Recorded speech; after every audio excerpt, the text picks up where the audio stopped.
Muy buenas noches con todas y todos. Estamos nuevamente aquí para actualizar el panorama tanto internacional como nacional en relación a la pandemia.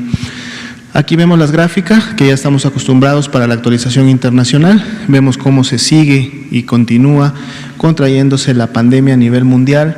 Ahora solo es el 35%, nos estamos acercando cada vez más a que solamente ya 1/3 de todos los casos que se han confirmado desde que inició la pandemia a fines de diciembre del año pasado sean los que iniciaron con síntomas en los últimos 14 días, es decir, la pandemia activa, ya estamos en un 35%.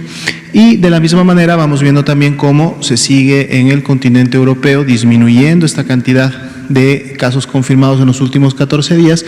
y prácticamente las Américas pues ya con 49.2, es decir, se están concentrando cada vez más los casos confirmados en los últimos 14 días en el continente americano, que es el que mantiene, digamos, ahora la pandemia activa, y todavía muchos de los países que conformamos las Américas, a excepción de Estados Unidos, que casi entró a la epidemia a la par que Europa, estamos todavía en esta fase inicial ascendente de la misma. Así también la tasa de letalidad global se incrementó 2.2%, estando el día de hoy en 7.1%. La siguiente, por favor. Nuestros números para México: 20.739 casos confirmados, de los cuales siempre hacemos mucho hincapié, la tercera parte, un poco menos de la tercera parte, 6.390, representan realmente la epidemia activa en el país, y además, como ustedes saben, concentrada en algunas regiones del país, es decir, no completamente disperso en todo el país, sino en algunas regiones que también se han estado comentando y se van a seguir reforzando. Tenemos 15.443 casos sospechosos, de donde podríamos tener nuevos casos en los siguientes días, sobre todo sabiendo que de la última, el lunes pasado que actualizamos el porcentaje de positividad, estábamos ya prácticamente llegando al 50% de la positividad de COVID, es decir, que de cada 10 personas que son sospechosas, 5 fueran COVID, es decir, la mitad, ¿no? Vamos a ver también este próximo lunes, ya estamos cerca, cómo se actualiza este porcentaje de positividad, que lo vamos a estar presentando todos los lunes.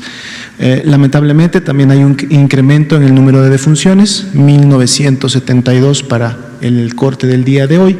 más de 55.000 las personas que han dado negativo a la prueba de SARS-CoV-2 y más de 91.100 personas que pues ya han sido estudiadas en algún momento y clasificadas en algún momento desde que inició la vigilancia de esta enfermedad aquí en México, y esto nos estamos remontando prácticamente hasta el 16 de enero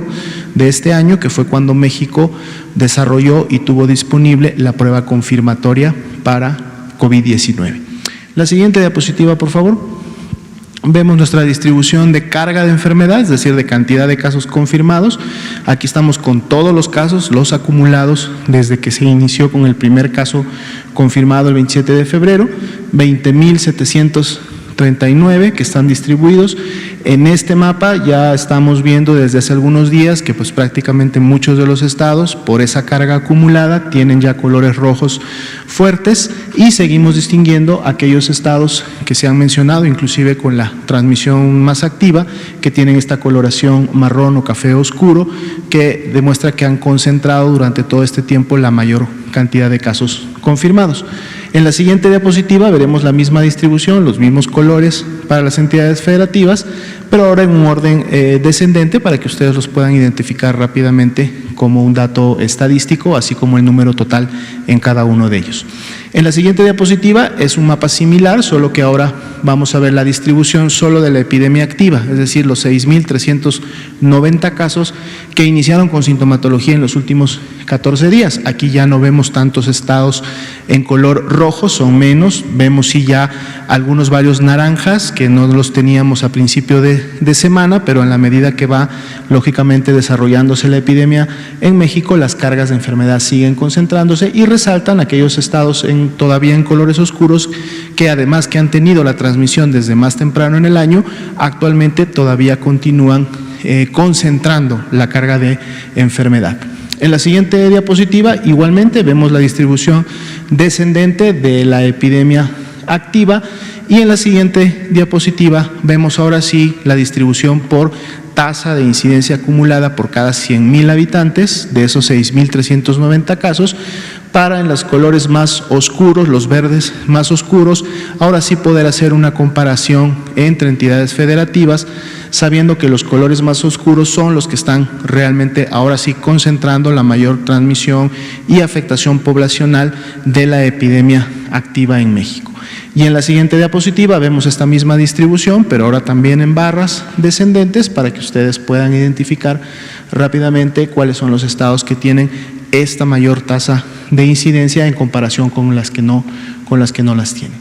La siguiente diapositiva es nuestra distribución de las 1.972 lamentables defunciones por fecha de ocurrencia, y la idea de además poner en la gráfica aquellas defunciones que todavía tienen pendiente un resultado, es decir, son personas que a su ingreso tuvieron una infección respiratoria aguda grave, lamentablemente fallecieron a causa de las complicaciones, pero está pendiente todavía el resultado del laboratorio,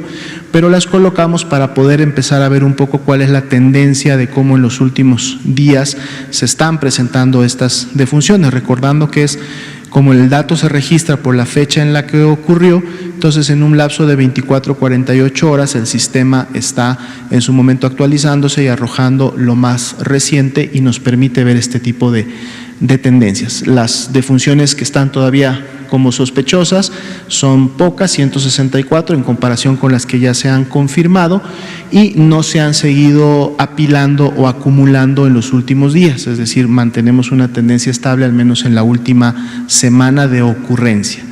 Y en la siguiente diapositiva veremos también la distribución de estas por entidad federativa, también con la carga de sospecha, para que en su momento se pueda ver que un dato de defunciones confirmadas en los estados que todavía tienen los tramitos de color naranja claro